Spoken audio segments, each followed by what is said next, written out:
BNP এবং তার দোসরেরা আটকে দিতে চায়। সেই কারণেই নানা ষড়যন্ত্র করে কোনো লাভ হয় না। ভবিষ্যতেও ষড়যন্ত্র করে ইনশাল্লাহ কোনো লাভ হবে না। দেশ যেভাবে এগিয়ে যাচ্ছে সেইভাবেই এগিয়ে যাবে যদি শেখ হাসিনা আমাদের মাঝে থাকে। এবার আমরা স্লোগান দিয়েছি স্মার্ট বাংলাদেশ। স্মার্ট বাংলাদেশ বলতে smart society, smart economy, smart governance এবং স্মার্ট পিপল। এই চারটি অনুষঙ্গকে আমরা সাথে নিয়ে স্মার্ট বাংলাদেশ রচনা করতে চাই। ইনশাল্লাহ জননেত্রী শেখ হাসিনার নেতৃত্বে আমরা এই অভিযাত্রায়ও বিজয়ী হব, কিন্তু আমাদের অভিযাত্রাকে আটকে দিতে চায় বিএনপি এবং তার দোসরেরা আটকে দিতে চায়। সেই কারণেই নানা ষড়যন্ত্র করে কোনো লাভ হয় না। ভবিষ্যতেও ষড়যন্ত্র করে ইনশাল্লাহ কোনো লাভ হবে না। দেশ যেভাবে এগিয়ে যাচ্ছে সেইভাবেই এগিয়ে যাবে যদি শেখ হাসিনা আমাদের মাঝে থাকে।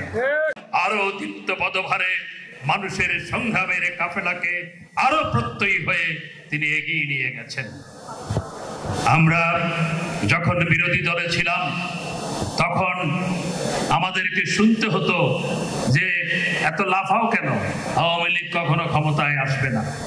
এখানে যারা ছাত্রলীগ করেছেন, যারা আওয়ামী লীগ করেছেন তারা জানেন যে আওয়ামী লীগ কখনো ক্ষমতায় আসবে না। 21 বছর আওয়ামী লীগ ক্ষমতায় আসে নাই। সেই আওয়ামী লীগকে জননেত্রী শেখ হাসিনা আবার ক্ষমতায় নিয়ে গেছেন 1986 সালে। 2008 সালে 10 দফা বিজয়ের মাধ্যমে আমরা সরকার গঠন করেছিলাম। এরপর 14 সালের নির্বাচনে অনেক আওয়ামী লীগ নেতাও দ্বিধান্বিত ছিল।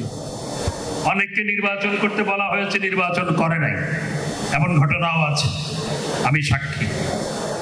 অনেক আওয়ামী লীগ নেতাও দ্বিধান্বিত ছিল।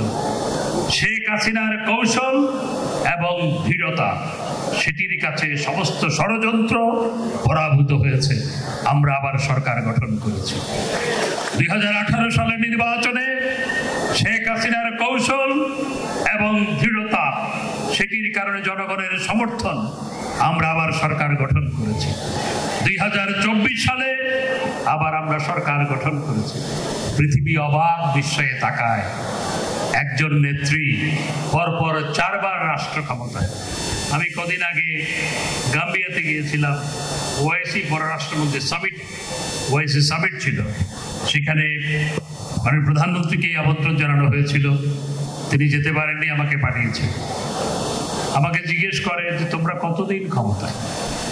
আমি তখন বললাম, অনেকেই আমাকে জিজ্ঞেস করেছে, আমি বললাম আমরা পরপর 4 বার। চোখ কপালে উঠে যায় অনেকে যখন পরপর 4 বার। আর যখন বলি শেখ হাসিনা এখন 5ম বারের মতো প্রধানমন্ত্রী, তখন চোখ কপাল থেকে আরো উপরে উঠে যেতে চায়।